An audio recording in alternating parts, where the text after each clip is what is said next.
What's good, YouTube? It's your man Rage King back with another one. Yes, another upload to the channel. And before we get started, actually, please go down there and hit that like button, hit that sub button, hit that share button, and hit that bell for notifications if you're new. Welcome to Rage Ranch TV. This is how we do Rage and Rebels. Crown up. And if you're new to the crew, welcome to the Rage and Rebel Revolution. Now let's vibe and y'all. I know. Yet another Sunday, yet another L for this evolving Houston Texans team. Now let's speak on it. Now you look at the final score, 34-24. And after watching the game, I believe there are three reasons why the Texans lost this game. Three areas that cost the Texans this game, right? So I scroll down here. I'm going to just start off with it first. Get it out the way. The penalties. My God, the penalties. The penalties must stop. Now, I understand it with this team.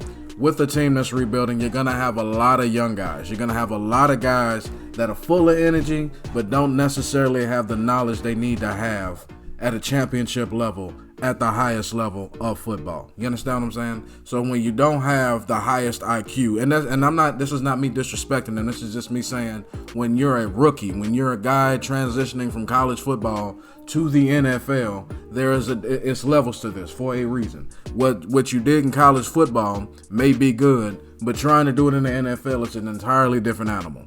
Now, the penalties are going to happen with a team that's rebuilding. Again, a lot of rookies on this team, a lot of second-year, third-year guys, a lot of young guys. They got a lot of fight. They got a lot of grit. But, you know, they're going to have penalties. They're going to make mistakes. That's what we call growing pains. You understand what I'm saying? Even though you can practice it time and time again, simply because they're young, they're energetic, and they're honestly just out there trying to make a play, you're going to have penalties. The penalties are just going to happen.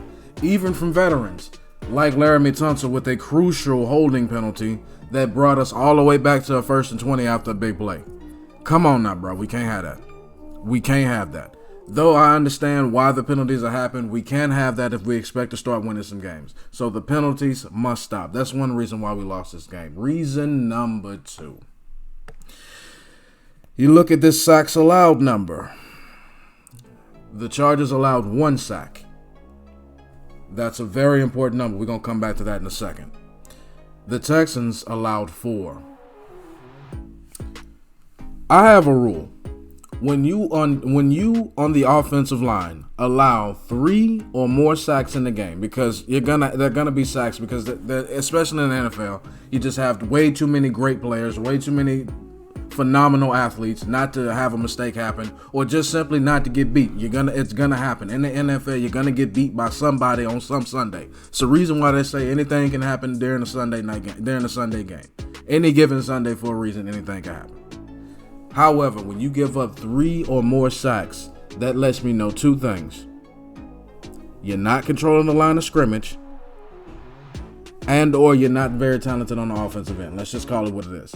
And when you're not very talented on the offensive end and giving up sacks, mistakes are going to happen. Like drop passes, like missed throws, like underthrows and overthrows, like interceptions, like strip sacks. You understand what I'm saying? Basically, you're not controlling the line of scrimmage. When you can't control the line of scrimmage on the offensive end, it's very hard to move the ball. When you can't move the ball, the offense moves backwards. When you move backwards, you're only making your offense more and more predictable.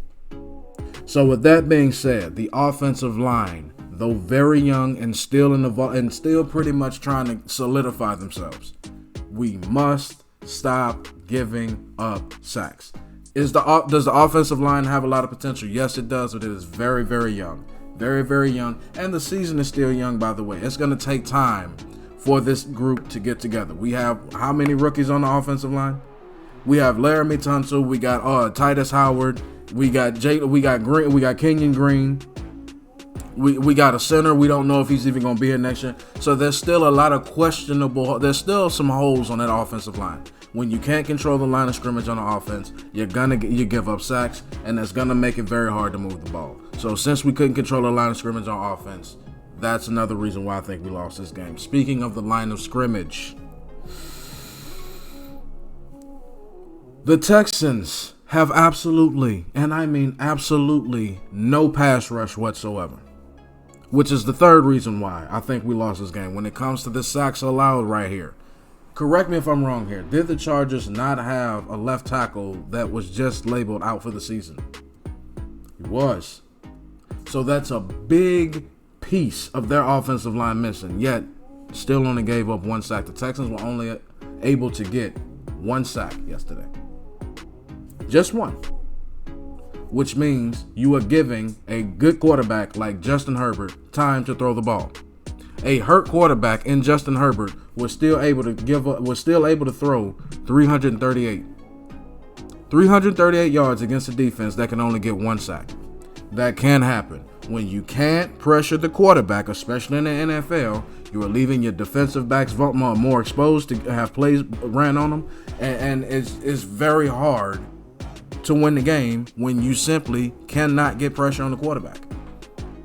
I'll give them credit. They didn't give up over 100 rushing yards this week, but they gave up 3 rushing touchdowns. You understand what I'm saying? When you're not able to get pressure on the quarterback, it is very hard to keep them from scoring. When you can't keep your opponent from scoring, it's very tough to beat them, especially when they have a good quarterback with weapons. And the Texans simply could not get pressure yesterday. Could not. A hurt Justin Herbert, and you can only get 1 sack. And then giving up 3 touchdowns to Austin Eckler, who had 0 coming into the game. That can happen. That can happen. That cannot happen. Do we have some potential on defense? Yes, we do. But potential does not win games. All right? When you cannot control the line of scrimmage, keep your penalties down, or get pressure on the quarterback, it is very hard to win games. And those are the 3 reasons why the Texans lost the game. Yet again, they very much should have won, but because of the mistakes and the things I just mentioned earlier, they couldn't get it done. They couldn't get it done, and yet here we are looking at them with the final score where they are on the losing end yet again. But that's just my opinion. Y'all let me know down in the comment section what y'all think about this and how y'all feel about the Texans and why y'all think the Texans lost. As long as y'all remain respectful and logical, we can have a conversation. That's the end of my video. Hope y'all enjoyed. It's been a pleasure making it for you, and I'll catch y'all in the next one. See ya.